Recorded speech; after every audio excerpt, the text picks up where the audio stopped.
This video is about the king's mysterious dream, the interpretation that Daniel gave to Nebuchadnezzar concerning the statue that he dreamt that represented the various empires of the world. This video is a gloves-off interpretation of the history of the world from Babylon to the present day, and slightly beyond when Jesus Christ sets up his kingdom.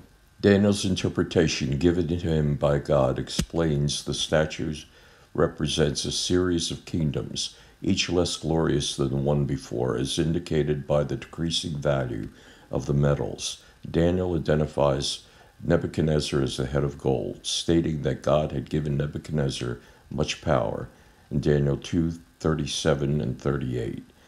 The next kingdom to arise will be inferior to Babylon, as will be the next. Finally, there will come a fourth kingdom, strong as iron. It will crush and break the others. Daniel 2:40. Finally, the feet of mixed clay and iron will be a divided kingdom. During the time of this final world empire, a rock will smash them all to bits, and God will set up a kingdom that will never be destroyed. Daniel 2:44. All previous earthly kingdoms will be brought to an end. Let's look at the feet of this image closely and find the thing that is so obvious that it's not even mentioned in the fact that it is an image first. The 10 kingdoms after the fall of Rome, each part went to one of 10 of Caesar's generals. This is a representation of the 10 toes of iron. The clay mixture can be seen as the blending of barbarous nations with Rome by intermarriages and alliances in which there was no stable amalgamation. Though the 10 kingdoms retain much of Rome's strength, the mingling of the seed of men in Daniel 2:44 seems to refer to Genesis 6:2, where the marriages of the seed of the godly Seth with the daughters of the ungodly Cain are described in similar words. The European monarchs were all related, inbred to the point of idiocy for the sake of controlling power.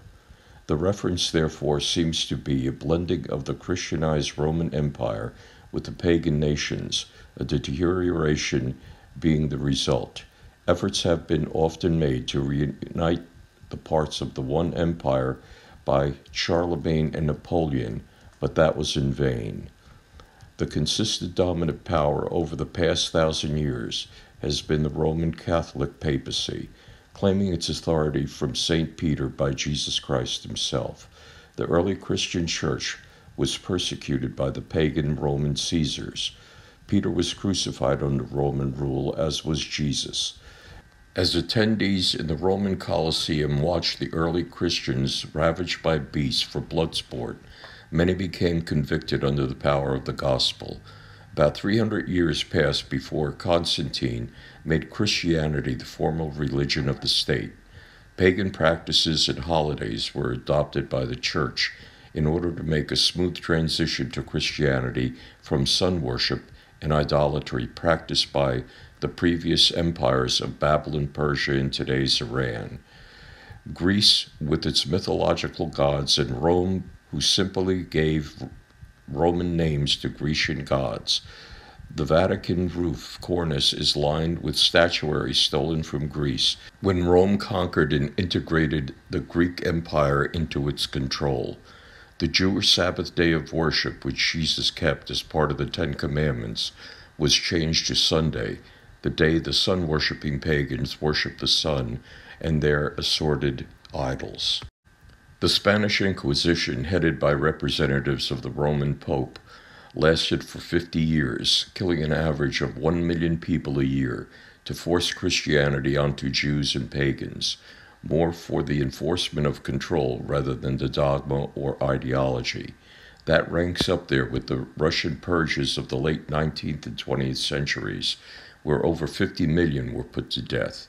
Our history books today have a brief paragraph related to the Inquisition. The way the European nations have sought to unite recent years is through a common currency, the euro. The inequity between the strong economic countries and the weaker economic countries has proven so disconcerting that many European states have gone back to their previous form of currency.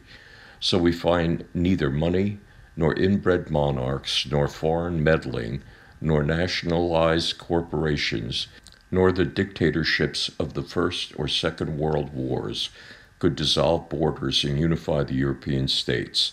The papacy, working in the background, trying to unify nations under the one world government by introducing Chrislam, an amalgamation of Christianity, Judaism, and Islam, into a single belief system headed by the Pope, whose title is the Vicar of Christ and claims to be the inerrant representative of Christ on earth. This title alone is considered to be the moniker of the Antichrist. The problems that arise with this arrangement is the corruption of the Vatican Bank, the lapse of faith in many American Catholics due to pedophilia, cover-ups, and a compromised, corrupted hierarchical clergy. These are the times that we're living in. The iron and the clay nations are being pressured through subtle infiltration toward a one-world system run by Satan, who has dominated finance, technology, industry, religion, politics, and most obviously gender confusion. The onset of life is even at debate. Human sacrifice through wars, viruses, plagues, and terrorism are yet another part of the satanic system, especially the breakup of the family unit. The only hope for the preservation of nations is the rock of Jesus Christ of Nazareth. The rock of Christ will strike the empires in the attempted one-world government led by Satan in Daniel 2:44. The previous earthly kingdoms will be brought to an end. The clay-iron empire, which is the kingdom of the Antichrist, will be revived from the Roman Empire. We know, according to Revelation 17:12 through 13, that the Antichrist will lead a coalition of 10 nations, the statue's 10 toes, and we know that Christ will defeat the forces of the Antichrist, Revelation 17:14. And after that, Jesus will set up his kingdom, the rock that smashes the image, and the kingdoms of the world will become the kingdom of our Lord and of Christ, and he will reign forever and ever, Revelation 11:15. We can no longer remain silent while our rights are being legislated away by liars, thieves, and bureaucrats. Jesus will strike the feet and topple the image. Christ's kingdom will soon be on earth forever in peace. God bless you as you see the warnings in the Holy Scriptures and the Word of God. Remember, every Wednesday a new post is placed on this site. Share this with everyone. God bless you.